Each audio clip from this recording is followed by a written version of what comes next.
पुण्यात काही ठिकाणं अशी आहेत जिथे गोंधळ नाही, पण इतिहासाचा आवाज आहे. कसबा पेठ, अरुंद गल्ल्या, जुनी वाडे आणि भिंती ज्या फक्त उभ्या नाहीत त्या साक्षीदार आहेत. आणि मग अचानक तुमच्या कानावर पडतो तो आवाज, टन टन टन.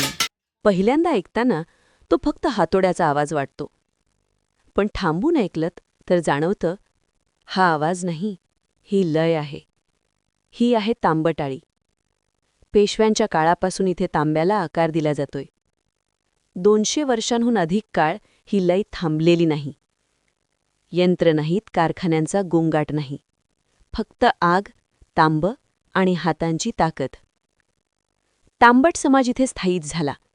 देवळांचे कळसह पूजेची भांडी, घरात पिढ्यानपिढ्या वापरती जाणारी भांडी घडवण्यासाठी. आणि आजही तोच वारसा पुढे चाललाय. तांब्याचा प्रत्येक पत्रा यंत्रात दाबून नाही तयार होत, तो घडतो एक एक हातोड्याच्या घावाने. टन टन टन.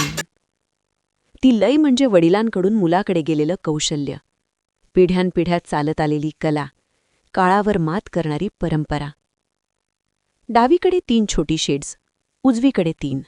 मागे उभा असलेला जुना वाडा जणू ह्या कलेचा रखवालदार.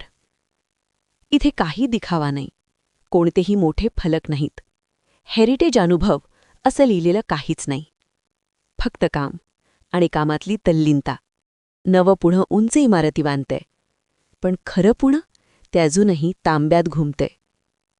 तांबटाळी लक्ष वेधून घेत नाही, ती फक्त तिचं काम करत राहते.